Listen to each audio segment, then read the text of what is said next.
Welcome everybody to another Balkanizer, and we're sort of changing the format a bit in terms of just moving around a few topics. That's the idea.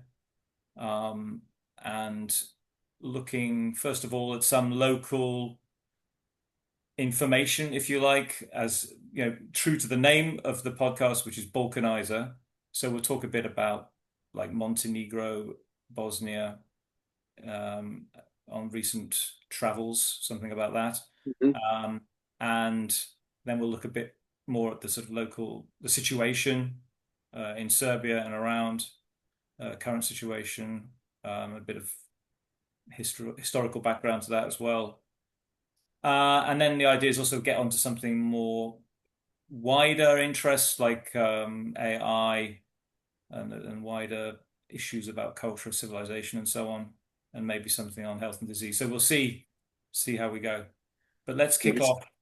Let's kick off with Montenegro, Oh, because I went there for the first time uh, last well two weeks or so ago, and just interesting place, How obviously. did you travel there by car? Yeah, we drove. We broke the journey. It's quite a long journey Mm. from the sort of northern central Serbia. So we broke the journey at a monastery in the sort of southwesterly tip of Serbia, a place called Crna Reka, which is near an interesting town called Novi Pazar. I don't know if you've been there. Hmm. I So have, yes, yeah, yeah, so yeah, it's basically a bit like a Turkish town. It's a Muslim yeah. town.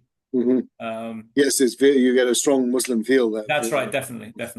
And that's All the like all the villages way around up, about have yeah, all the minarets. way up Yeah, the valley towards Montenegro mhm, is the same. They have mosques and so on. But there is yeah. hidden away in the hills, in the rocks, there's a monastery, Crna Reka, which is quite an impressive place. It was basically a cave monastery, more or less, originally. Right, So the right. original, what you see now is um, like a wooden structure in the side of a cliff.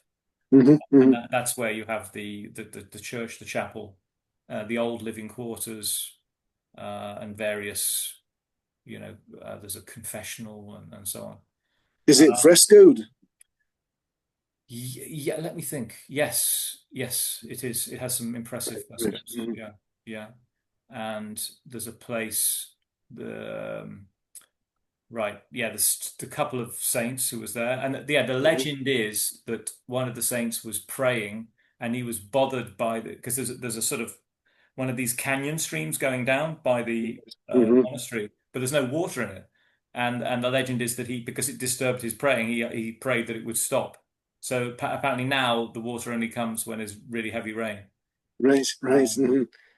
so The name is quite evocative, as is often the case with the Crna Reka, Black River. yes, It has this um, um, evocative sound to it, and presumably that's connected then to yeah, that's it. the Yeah, why foundation it's black story. because you have the stones are quite dark. Maybe there's something Hmm. to it. Yeah, yeah.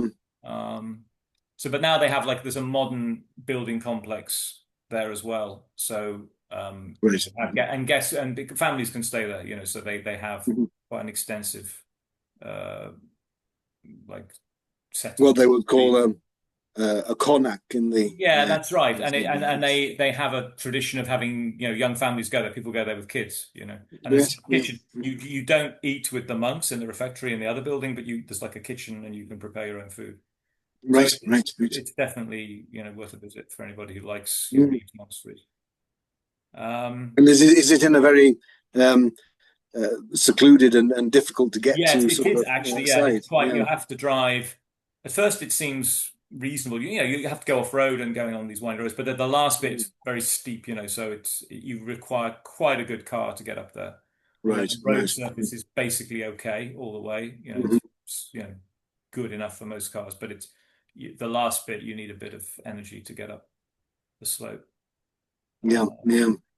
so so yeah, that's where we stopped, and then the next day we went on to Montenegro to somewhere near Bar. Mhm. on that area on the coast, and lots of interesting things. I mean, very, very cosmopolitan clientele, if you like. So you could see Yeah, plates from every part of Europe, basically. yeah, yeah. Um, Principally, I guess, you'd say Serbian and other sort of quite a few like sort of Polish and I think pretty well every Slavic nation in Europe, even Russian as Yeah. well. But of course, the news is there that the Russians, who were the big investors, Mhm. in the past decade, but of course, because Montenegro is in NATO, they're being sent packing. They have to sell their property apparently. Really? Yeah, They were forced to sell up. that's what I understand that they're having to sell it. Right. Yeah, I think it's I didn't impressive. realize it had gone that far. Well, No, that's it. but I was quite surprised, but that's what the owner of our accommodation said. because politically, since Montenegro separated from Serbia, from the final rump of what was still called Yeah, Yugoslavia, um, they they've been in what I would describe as something of a limbo, right? They're not members of the European community, as far as I know, yeah, but they yeah, do use the euro as their currency. yeah, yeah, So they're not even members of the community, let alone being official members of the eurozone. yeah. So um, again, it's interesting to see how history repeats itself in the same way as Montenegro was never quite controllable either by Venice or the port Yeah. in Istanbul or by the Austro-Hungarians further north. In the same way, now it's some sort of little Well, that's right. They have to enclave. obviously they have to tip the hat to NATO to some extent, follow the Mm, instructions of about sort of marginalizing Russians and so on. yeah. But, you can still see a lot of signs in Russian, because from Mm-hmm. often that's like the second language on some of these signs. Um, but of course, culturally you get this strong Serbian sense. I mean, it's the Serbian Orthodox Church Yeah. there. Um, and there was a very significant bishop called Amphilochius. I don't know if you heard of him. I haven't heard of it. He No. was he died in the COVID period actually. Right. Um, but He was the one who led um, the Montenegrin defense of yeah, I their. mean he was very much a Yeah. traditionalist, Yes. voice. Um, and you could see that in a lot of publications. He was a very learned man, actually. I have a Mm-hmm. student, and she said she went to the monastery where he lived, and there was this huge library. He had enormous library, Mm-hmm. and I could see some of the output of that when we went to Ostrog Monastery, which Uh-huh. is like the one of the chief Orthodox pilgrimage sites in the Balkans. Yeah. It's in the middle of Montenegro, and there's quite a lot of literature which he produced or he was like managing. Yeah. Um, so anyway, yeah, basically the Serbian church in Montenegro, it's a sort of continuum. I mean, for example, a priest I know in Belgrade, I saw him on a YouTube video giving lectures in Montenegro, Yes. Yeah. Mm-hmm. So I think that's important to understand if people really And want there to. have been attempts, of course, to set up a Montenegrin Yeah, Orthodox Church, that's haven't right. there? Of course, there's always Mm-hmm. these sort of attempts. As there are with the Macedonian Church as well, of course. Yeah, Yes. yeah, that's right. So similar phenomenon. But everything we went to was with the Serbian Patriarchate. There's a big, very impressive cathedral in Bar. Right. Right. And the bishop was there when we were there. It was Mm-hmm. random summer Sunday. Um, It's in a new cathedral. Is it like yeah, it's Sava? new. It's huge. It's really Mm-hmm. big. Yeah, people can just check it out. It's the main one if you look on Google Mm-hmm. Maps, right in the middle of Bar. And we also went to a small monastery in the hills behind Bar, and that was interesting. Yeah, interesting. But there was basically like there was a igumen, priest monk Mm-hmm. in charge, and there was at least one guy who was not a monk. This is quite a common phenomenon actually Mm-hmm. in Serbian monasteries, is you have um, quite a lot of lay involvement in keeping them Yeah. going. Mm-hmm. Um, so saw that as well.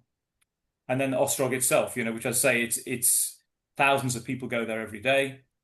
Mm-hmm. Um, it's right up on the mountainside, uh, Hmm. and you can drive so far, depending. There's like a final step which is gated, so you actually either have to be sort of connected with the monastery, or theoretically pregnant women and so on can go, but even if it's full, then even they can't go up. So you have to walk a bit, generally speaking, Yeah, to get up to yeah. it. So No, that's a I've never bit, been to yeah. Ostrog. So yeah, I have been through Bar anyway. We used to get travel that way. It was one of those bishoprics that tended to change hands, of course, Yes, because it was on the coast. So sometimes it was a Catholic bishopric, and that's right. sometimes it was Yeah, Orthodox. yeah, And yeah. yeah, We mentioned that, so didn't we, in the previous podcast mm, about how the influence of Roman Catholicism of, well, Venice, of course, along the whole Adriatic coast. So there yeah, is yeah, still, I asked a local, and he said he thinks about 10% Roman Catholic, something like that. So right, there right. is a big, actually not far from the Orthodox Cathedral, there's a big Roman Catholic church, Hmm. as well. So, that's certainly, as you say, historic element. Yeah, well, I think there's quite a strong divide between the coast and the inland areas Yes. of Yeah, yeah. the interior, the higher areas. I don't know exactly, but uh, a lot of my students are from Montenegro, Oh, and yes. uh, I have asked them on occasion, how do people from Kotor get on with people from Nikšić, and Yes. there are cultural differences. They say Kotor very Yeah. much more Adriatic style Yes, city, I can imagine. Yeah, yeah, yeah. I mean, we stayed the recognizable. night in Nikšić, and there's Uh, interesting graffiti was the Serbian tricolour in the yeah. housing estate. Yeah, yeah, Hmm. it's quite Hmm. interesting. But also in the mountains, we saw that around Ostrog. So Hmm. this is where the sense of Serbian identity is particularly strong, I think. Yes, yes. Um, But yes, it's yeah, again, a very small country, but because of its complexity, also a very big one. I mean, because of these dramatic geographical yes, divisions, you get dramatic social and yeah, it's ethnic very, and very religious different. divisions. Yeah, yeah. When we experienced this in our drive, so driving from the Serbian border, as I say, coming from Novi Pazar, Hmm. and that's quite a tricky drive. It's just mountain It roads. is. I've only done that route once. Yeah. Yeah, Hmm. and then you slowly go down. It's sort of alpine in some places. They actually Hmm. have ski resorts and stuff. Yeah. Um, and then you come down towards the coast, and it gets more Mediterranean, obviously. Hmm. Yeah, yeah. I always love that descent down the Moracha Canyon, where you start out in sort of northern Europe, and then Yeah, in a matter of a few kilometers, because of it's such a precipitous yeah, descent, you end up in the Mediterranean. All of a sudden, the cypress trees start yeah. springing That's up yeah, yeah, around yeah, you, and yeah, yeah. everything Yeah, dries yeah. This out. is And quite a regular thing in the Balkans, isn't it? I mm, always like going yeah, through Macedonia, northern Macedonia, and yes. you just got to go down, down, down, and the whole Mm. environment is changing. But in Montenegro, it's particularly accentuated because of the rapidity of the descent. I mean, Yes, it's a yeah. In the steep end, we drop. when we came back, there was we went home via Bosnia, and Yes. we did plan on the map. There was like a straight line going to this region, eastern where my wife's parents, with my wife's father's family comes from in that Hmm. area. And there's like a straight line. There's a place called, what's it called? Focha, I think it's called. Culture, yes, Yeah. yes. Hmm. Um, and the direct line to that from Nikčić is like straight through the mountains. But if you do a bit of research, you find out the road there, it's like often single lane. There's a stretch Right. in the Right. canyon. Hmm. And I just thought, with the family and stuff, I didn't really want to, try that out too much, because we already had a bit of experience of these winding roads and blind corners and having to wait or reverse or whatever when other Yeah, traffic. I had a very nasty experience there with my Lada Niva coming down. This was in Croatia, actually, coming Oh, down yes. uh, from the down towards Rijeka. There's a steep drop there, and Yes. my brakes went completely on the way down with Your this brakes Lada went, really. Niva. Yes, I was sort of praying You- that I would survive the descent. I kept it in low gear, so I was just sort of Really, jogging yeah, that down sounds slowly. pretty hairy. Yeah, yeah, yeah. It's not, And the and same thing happened to the car right behind me, actually. So when yeah, we got to the barrier, they rammed into the back of me because their brakes had gone as well. Because you just sort of all the time on all your the time brakes. you're using. Yeah, yeah, that's right. You have to be careful. I mean, this is the thing. I recently got from Google Maps, a questionnaire. What do you think of Google? How reliable is it? And I said, well, Mm-hmm. in the Balkans, it's not always reliable because they will send you on some apparent shortcuts. We just had this recently, actually, when we went to Really? Yes. Copper. Yeah, yeah. And I remember years back, this was an issue, and I was like more cautious, and I forgot to be careful, and we Mm-hmm. just went down this side road, and it basically turned into a stream, a stream valley, Yeah. and everybody, we were really like, it was like you've gone 2 kilometers, what do you do? Do you reverse all the way back, and we just kept going in hope. Mm-hmm. But it was uncomfortable experience. You don't know how, the road is just about okay, and you Mm-hmm. think, well, if it gets any worse, we're stuck. Yeah, Um, and you begin to start worrying about meeting something coming the other that, way. that that's right, and just the fact, whether the wheelbase of your car is high enough to deal with the ruts and Mm-hmm. so on. So, just driving in random Serbian countryside now, you have to. I also say, okay, let's just take a look at where the main road is and stay on that. Yeah, yeah. Well, I always said that yes, traveling in Serbia, as I've said again, Montenegro although it's a very small country, is also uh, psychologically a very big country because it covers so many Yeah, different well, that's it. That was our ranges. experience. Yeah, yeah. And it's like that everywhere, really. I mean, just going through the Serbian villages, you Yes, basically you can't rely 100% on the maps. You can't rely 100% on the road signs.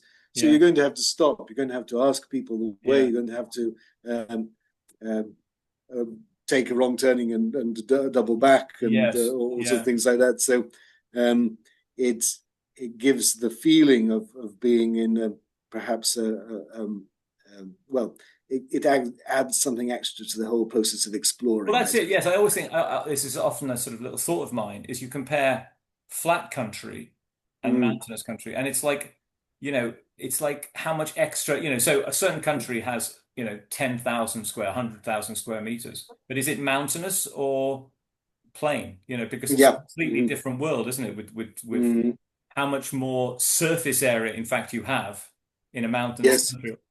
Although you can't necessarily grow anything on it, but it certainly creates a sort of But uh, yeah, people trying. Yeah, yeah, yeah, yeah, yeah. yeah. Even yeah, I remember seeing. I think it was on that road from. I can't remember. I think it was that must have been that descent from Novi Pazar into. Was it Ivangrad? Is it the what's the Onikšić maybe? I can't remember now. Anyway, but going into Montenegro from Novi Pazar, Yes, we saw a lot of really quite dramatic poverty there. I mean, yes. people just on the side of the main road, there were Oh, really? So when was that? barefooted kids. Well, that was back in the 90s, so Okay, yeah. I think it's changed uh, because I didn't notice anything like that on our side. no, it must have No. changed by now, but Yeah, still, yeah, pretty isolated communities yeah, but still, even yeah. today. But yes, Bosnia. I mean, Bosnia is a whole other story to itself, Yeah, really. so yeah, we so in the I end, love Bosnia. I think it's just one of the most beautiful places in the well, world. it is And incredible, isn't it? And this is the east side is particularly impressive. mhm, Um, so you go as you go. I mean, there's Trebinje in the south, yeah, and as you go along sort of north from there, you head into the mountains. Now, there's a national park, and it's also the mhm. name of a battle. Do you know that one? We're Yes, yes. What is it? No, I It can't begins with remember. Yeah, ST. yeah. Anyway, should check that. But anyway, There's a. Is that the film with yeah, it's a very famous with Richard Burton. There's a Richard film with Burton? Yes, yeah, yeah, yeah. yeah. So they had this big budget film. The Yugoslav threw all the money they had Because at it. Richard Burton did Yeah, look quite like Tito, in fact, yeah, yeah, or yeah, Tito looked like Richard yeah. Burton, Well, whichever. there was some resemblance there. Yeah. But that area is fantastic. I mean, it's a huge mountain, Mm, and I think they yeah. even have like virgin forest there, which hasn't been touched. Yes. Yes. There So are patches of that around, even in Serbia. My wife's relative Zvonko, he um, knows of a patch really, yeah. sort of virgin forest up in the hills above the Morava Valley. Then, Oh, but yeah. yes, Bosnia is It's incredible. But I don't know it particularly well in the sense that I haven't walked it. I've done the route from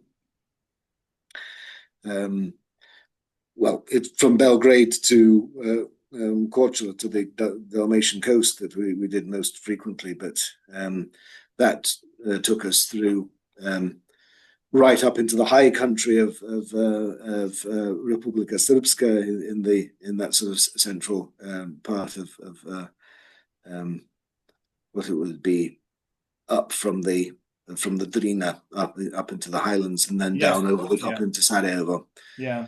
and then following the what is it, the from Jablanica and places like that. There's a, I can't remember the names of all the rivers, but down to the Neretva Valley and so on. No, it's that was my first experience of Yeah. any importance. Well, yeah. So my wife's family moved. Well, my wife's father, his family moved from there to Vojvodina. Yeah, right. Um, so, but we met. At what stage did they move then? Well, Was that that was, after the Second World War? yeah, boy, I think it was, yeah, before, I guess it was before the Balkan War, but I don't know Mm-hmm. how much long. Yeah, let's see. Yeah, it must have been, as you say, it must have been the 60s or something, wasn't it?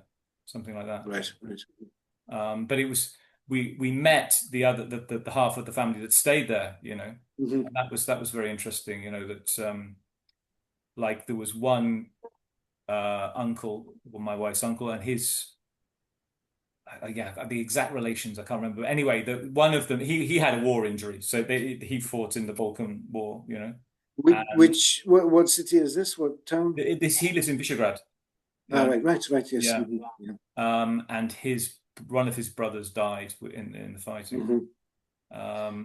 and I found my way into the military uh, graveyard actually Mm-hmm. Mm-hmm. by just because I went to the church and then the cemetery is next to it. And that was very interesting.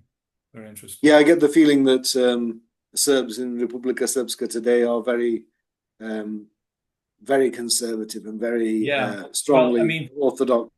that's Hmm? right. That's right. I mean, Gabriel Princip is like on the walls, It's like, Yes, yes, he'll be a hero there. Yeah. Mm-hmm. yeah, that's right. There's big murals and all sorts of things. Gabriel Princip and Ratko Mladic as well. Yeah, yeah. So yeah, I mean, but these guys, they were fighting on the front line, and it was very striking. You just the whole thing came home that these were people who were actually affected. Yes, That's again, a lot of my students, because people from the Republika Srpska have the right to go to university in Belgrade, uh-huh, I see. Yeah. and so quite a lot. I can't say quite a lot. There's always two or three of my Yeah, students in every generation who are from Republika right. Srpska. Yeah, yeah, yeah. I'm always very impressed by them. I have to say, I like. Well, I like Bosnians. I know I had a lot of contact with Muslim Bosnians Yeah, during the 90s here in the UK, and they're incredible raconteurs. When they're yes. telling a story among themselves, it's the way they sort of pass the ball to each other and go around in a round Yeah, telling yeah. these tales. It's really impressive. But yeah, I have a lot of liking and respect for um, the Serbs as well from the Serbian entity in Bosnia, Yeah, interesting topic, big which topic. is under threat now again and now, yeah, with Yeah, yeah, these moves we they're can making we on can we can Mil. touch that one. Mm, And then just to mention Visegrad, which is a beautiful mm-hmm. city, town, on the Drina River. Famous for its bridge. Yeah, this famous bridge about which a famous novel was written Yes. Mm-hmm. by Ivo Andrić. Yeah. Have you read that? Or I've read parts of it. yeah. I haven't read the whole thing. I can read Andrich, but it is difficult as well for Serbs in It's quite nearly a it's every. quite a heavy style, isn't it? Well, every copy of an Andrich novel has a glossary at the back of it with all the dialect It's a terms that dialect. he It's a dialect, uses. is it? Yeah, Uh-huh, whether uh-huh. it's um, it's not. I mean, it's written in a very literary Serbian, but Yeah. when he's describing events and doing dialogue from in period, Yes. it's hard going. yeah, yeah. Something like It's a that. heavy vocabulary Yeah, load. yeah. Yeah, so Um, they have their thing called Grad. So they've taken the end of the peninsula and made it like a sort mhm. of tourist city type thing. Right, And right. I see. the church right at the end Mhm. apparently was funded by Novak Djokovic. He basically, I don't know, for all of it, Right, right. Mhm. he funded it, and it's a copy of the what's it called, Visoki Dečanek, the one in. Yeah, yeah, yeah. Vysoki So Dechan, it's yes. apparently the Mhm. copy of that. I don't know, but Right, anyway, right. I see. it was Mhm. interesting to see he made this sort of landmark at the end there. Right. Um, Yes, I suppose it's relatively close to Mokra and where Emil Kusturica has his sort of oh holiday yes, village up yeah, there. we went past The that. We film went past that. director. Right, Yeah, and right. we were going to stop, but it was like we went up the hill, but it was just too busy, and we just thought we couldn't, stay there. But have you been there? Have you actually gone in I and? haven't. No, no. No, we didn't I've really have the been time. close. Mm, I know up from the Chachak side. yeah, yeah, I went to stayed in some village sort of hospitality. yeah. So it's like a film set, isn't it? It was built as a film set, I think, something like that. Something like that. Yes. Yeah. I think it works as a hotel as well, with a sort of an ethnic Yeah, like an feel to ethno it, park. That's Serbian another ethnic thing, isn't it? feel. You have here these ethno Yeah. villages. Um, Yeah. Of which, course, it was important during the Second World War as a centre of the Chetnik movement, oh, that was the the Chenix with it. Yeah. royalist resistance to the German Uh-huh. occupation. Uh-huh. Okay, so that was Rather that. than yeah, Yeah. Um, so a bit about the current situation in Serbia. I mean, what impressions do you yeah. have about that? And I've been quite directly affected by it because I teach English at Belgrade University, and the faculty of philology where I teach was one of the first to come out in the student blockade. But um, and I've from the beginning I've been very unenthusiastic about these protests. I have to say. I Yes. mean, a lot of it is because I get the feeling that it is, if not orchestrated from abroad, at least encouraged as well. Yes. Because and I'm afraid myself of becoming a useful idiot in that process, having Yeah. been one in previous incarnations Right. Right. uh, at other stages. Yeah. Hmm.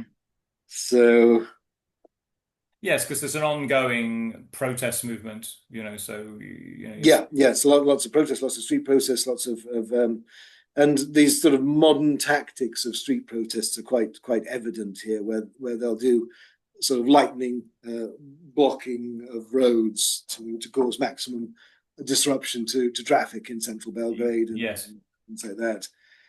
And I would say, although there's a lot of complaint about police brutality, the police have been taking a very softly approach to the Right. whole thing. I mean, Right. compared to the 90s, Yes. it's in. I remember hiding in doorways, being chased by police in riot gear in the 1990s. Yes. Um, Yeah. it wasn't. It's not like that anymore nowadays. It's like that everywhere, isn't it? If someone tries to push away your smartphone, you start screaming Yes. brutality, and Yes. I don't know. It's all Yeah. a bit. What would be the best adjective to describe it? Well, there's this. In the past, people were willing to take a few hard knocks one way or another Yes. in a Yeah. street protest. Nowadays, I don't know. Yeah. I'm digressing and just not making Yes. I much mean, sense. I But mean, yeah, what I'm I seeing didn't is like the student yeah. process. I think that it's essentially because they are not popular. I mean, they became much more massive demonstrations. But to begin with, and one of the students said in their what they call their plenum in the faculty there, because they took over the faculty buildings and stopped all teaching going on there, and one of them was saying, well, if we went out onto the street to protest, it wouldn't have any effect because there's just 300 or 400 of us. But by doing this, we can cause much more. Uh, we can draw much more attention to ourselves. So, Yes. Yeah. um, so I had a bit of a problem with the tactics in general these days. I'm very suspicious of any kind of a mass political street movement. Hmm. I don't know. Yeah. Yeah. So it's sort of I just highlighted various issues. I mean, people are pointing to all sorts of problems that exist, yeah. but the sort of question Well, is yeah, always the about the how you actually. initial thing that they were complaining about was the this accident that happened in Novi Sad when Yes. a heavy concrete canopy collapsed very quickly and crushed a number of people underneath it and killed about 16 people, I think. Yes. Yes. Um, But has this been? I mean, as I understand, it hasn't really been resolved. About there hasn't been a proper inquiry, or what's the status of that? I haven't been following it with any great care, I have to say. But I think, as with all these things, there's clearly that wherever anything is built in in Serbia, there is an element of corruption involved, whether it's Yes. nepotism of one sort or another. I mean, I don't suppose it's any different in New York. I doubt it's any different in London either, to Yes. be quite Yes. honest. But Yes. um, we had in London relatively recently, we had this Grenville Tower disaster where the whole building Oh, yes. burned down as Yes. it Yes. turned into a huge, great sort of Roman candle of death and destruction. And um, it all depends on how these things are interpreted in the media, how they're used by various different um, actors in the political sphere Yes. to ignite indignation or to dampen it down again when they need Hmm. to manipulate us one way or another. Yeah. So I don't like this business of being pushed and pulled one way or another. And I think that Serbia is in a very vulnerable position at the moment. Well, yes. I mean, this is We are obviously. still holding out against the pressure from the European Union not to impose direct sanctions on Russia, and that is a big problem, I think, uh, for Europe. It shows that we're not 100% on the side for Europe, for the European community. Yeah. Yeah. So anything which disrupts the Vucic regime at this point, no matter how corrupt or venal, whatever you want to say they are, I'm I'm for stability at the moment. Yeah. Yeah. And whatever else you say about the Napredna Stranka, the Progressive Party, Serbian Progressive Party, they have delivered quite uh, a lot of improvement in our economic circumstances in Belgrade, certainly, and the rest of the country. It, it's patchy, I think, but it's certainly a lot easier to get to Greece than it used to be, right? Well, that's it. Yeah, that's certainly Because true. of the road building that's been going on. Lots of development in Belgrade, of course, as well. So I don't know really. I think So, that stability is yeah, most that's right. important. Yeah, so it's a thing between stability and development, isn't it? So that's the old Mm, conflict, if you like. Okay, another topic sort of related is the Thompson concert, which people who take an yes. issue in Mm-hmm. Balkan affairs might know something about. But basically, Mm-hmm. this is in Croatia. Thompson is a sort of, I don't know, would you say crypto fascist or whatever, but certainly in the past he's said some pretty outrageous things connected to Yeah. the Ustasha, which was the military body which was responsible for killing hundreds of thousands of Serbs and others in concentration Yeah. camps in the Second World War. Mm-hmm. And apparently 500,000 people attended this concert, I should say. Um, so this is quite an issue that there is this level of support for this kind of uh, I don't know what to describe it, culture or counter, whatever it is. Yeah. Well, it's. it's the marching songs. It's the there's this salute that they have famously used by the Ustasha during the Second World War. Prepared for my fatherland. How would you translate it? Zadom spremni. Zadom, isn't it? Yeah, Zadom spremni. Zadom spremni. Yeah. Ready for the ready to serve, essentially, to serve your country. Yeah. Which in all these things were reignited and reused in the 1990s during the wars. It was back again. It was Ustashe protiv Chetnici. So the Serbs were given the title Chetnik, and they would have a long beard and this characteristic. What's it called? That cap? What's it called in Serbian? Is there a name for it? Well, there's the shaikacha as well, which is the cloth cap, the characteristically characteristics of the uniform of the Serbian soldiers in the First World War, essentially. Yes. And was worn more generally in the society. So that Montenegrins have this sort of the Croats have that. They do.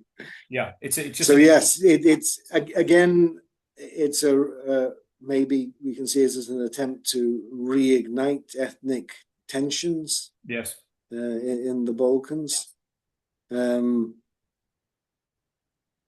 Certainly, I mean, I've spent quite a lot of time in Croatia since the wars of the 1990s.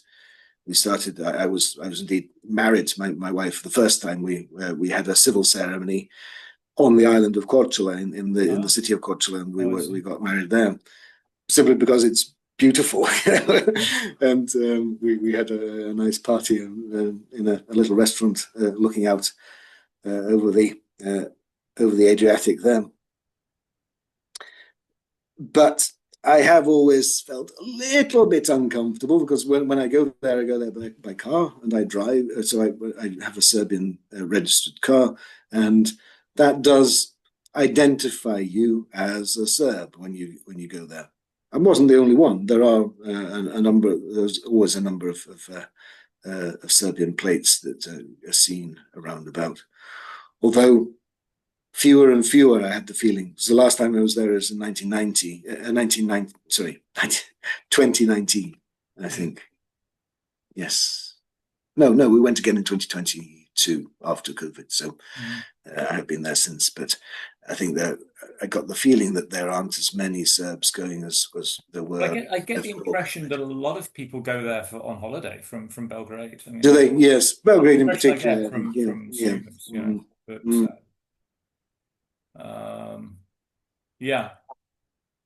but anyway, so it was quite. I've always wondered about what the modern Croatian mentality is, regarding the Second World War, regarding Ustasha. But I think the big difference now is that there has been we do have some borders and we do have a ethnic division to some extent. Yeah. So we don't know exactly. There are all sorts of strange ethnically based border decisions, which are rather odd to the English eye, at any rate. In particular, there's this business of how with the Dayton Peace in 1995, the peace settlement involved giving Bosnia, or the Muslim entity in Bosnia, access to the coast. So there's this city in Neum, it's called, which is on the Adriatic coast, and in order to get from Split to Dubrovnik, two major Croatian cities on the Adriatic coast, you have to pass through Bosnia, or you did until recently. But now there's a road. Now they've built this. They've spent God knows how many millions of euros Yeah. building this huge, great bridge, which now allows the road you get because of the geography. Again, there's this peninsula called Pelješac, which it gives the Croatians a way round Yes. this Yes. bit of Bosnia Yes. sticking out and interrupting the road between Split and Yeah. Dubrovnik. Yeah. So it's when you look at it objectively, it's completely crazy. I mean, Yes. That's, why yeah. instead of making a little agreement about this little chunk of road, you Yes. build $100 million Well, that's it bridge? precisely. I mean, it could have. You'd think they could have just discussed it, couldn't they? But perhaps there was just like no compromise could be reached. I guess No, no. for whatever reasons. But Um, yes, I have an English friend who's married to a, a Bosnian and Croatian lady. They have a house on Pelješac there, and we've stayed in their house. They're very uh, hospitable from that point of view. And but their next door neighbor there is a veteran of the wars of the 1990s. So all uh, right. Yeah. Yeah. Yeah. it's interesting to talk to him. And again, we have this um, this phenomena that you have of old enemies who can. I mean, as a British person, I'm not quite in the same category. I don't know how well he would respond to a Serbian man turning up in the house next door. But I don't think he would be uncivil. I think people treat you as you are, as a human being, rather than being um, a representative of one nation or another. But it is, there's tension, I guess. Yeah. Well, that's right. There's plenty of history there, isn't there? Which again, I guess, is a topic for another But session. yeah, I think that all these things they are interconnected. The student process in Belgrade, the concert, the Thompson concerts in Croatia, the processes are now going on with the central government in Bosnia and Herzegovina annulling the elections that took place in Republika Srpska and trying to unseat the current president of Republika Srpska, Yeah. Milorad Dodik. Um, these things are not unconnected. I can't believe that they're not connected. So there is, I think, a process underway um, to reawaken some of the radical tensions of the 90s in this area. Yes. Yes. And there's some sort of military alliance, I think, There discussed is, isn't there? between Yes, yes. Uh-huh. would be Croatia, Albania, and was it Bosnia Are, Herzegovina? Something like that. are the Hungarians involved in that one? I can't I remember didn't say now. Hungary. I said No, Albania. you didn't. No, I know you didn't, but I'm asking, are they? Well, I haven't heard anything about Hungarians. I did hear that they'd sent um, special forces to Republika Srpska in support of Yeah, well, that's what I heard. They were supportive of Republic of yeah, Serbia. Yeah, I yeah. heard the foreign minister was. Certainly, Orban is trying to take Yeah. um, a middle course between Yes. these different forces. Yeah. Yes. Yeah. Well, that's definitely the case. So yes, there's that military alliance, isn't there? I don't know whether Montenegrins are on that one. Were they Yeah, part that's, of the that's alliance another as well? question. Yeah. Presumably they must have been. Although they are fully paid up members of NATO, weren't they? Well, that's it. They're members of NATO. So, but then within NATO, there's obviously a bit of room for some sort of flexibility. Well, not flexibility, but people don't necessarily toe the line, do they? If it's Turkey. Well, yeah. I think that yes. I mean, I suppose that Hungary is a member of NATO. It is, yeah. Yeah, it must be. I think if you're a member of the European Union, you must have to be a member of NATO, don't you? Yeah, yeah, Yeah. yeah. So that's the sort of local Mm, thing. mm. So thoughts on AI? What you had something to say about AI? So I was quite interested. Well, it's maybe something of a non sequitur. I don't know how we segue into AI. Although I do think that um, there's a whole new toolkit for manipulation being developed, isn't there? Do you Yeah. get the sense of that? I certainly feel that that's the case. And um, whether it's just the YouTube algorithm that recommends this podcast and not another one, or whatever it is, whether it's the AI synopsis that you tend to get nowadays instead of proper search results when whichever web browser you use. Yeah. I remember the day when you could just type in a stream of characters and the web browser would do its job and find that stream of characters in a million different Yeah. situations on the web. Yeah. But Yeah. nowadays, you get these horrible sort of potted, uh, bowdlerized, and one feels, um, well, I have the feeling that the AI is trying to corral me into a certain Yeah. way of viewing the world, a certain understanding of the processes which are underway all around us. So I think it is connected to to that difference between our experience of the Balkans today and our experience as it was in the 1990s or in earlier times. Yeah. I mean, just thinking of this intermediate process of globalization of culture. If I just think Yeah, yeah, mm-hmm, how, you know, in as much as there is a sort of, Serbian middle class and so on, it's quite European. And mm-hmm. um uh, Yes, yes. There's that planned, homogenized yeah. uh, So you have international context. that's Yeah, right. So you have the traditionalist, you know, Orthodox outlook, but then there's the Western. Serbia's got this pull, doesn't it, between the West and the East, really. yeah, yeah. Um, Well, right on my doorstep in Belgrade, we've got this huge development of the Belgrade Navodi, the Belgrade yes, waterfront. yes, And our friends visiting from South Korea recently, they were saying, well, this is exactly the same as this park that we're playing with our kids in here in Belgrade waterfront is exactly the same as the sort of park you'll encounter in yes, Seoul or in any other yes, city which is part of the homogenized empire. yeah. Well, that's it. Um, So it's a and question. yes, Yeah. yeah, what are people going to do in that context when um, when we're being nudged and chivied and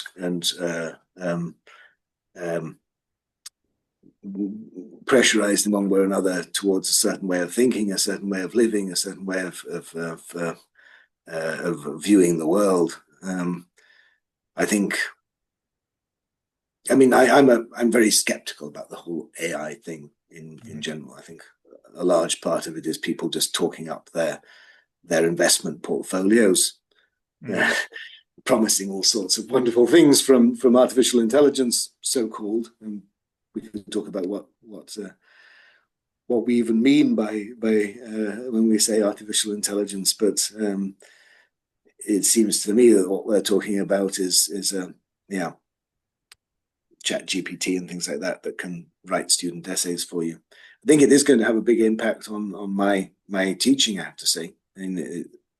Because I don't I get the feeling that students now can produce a presentation on a particular topic using one of these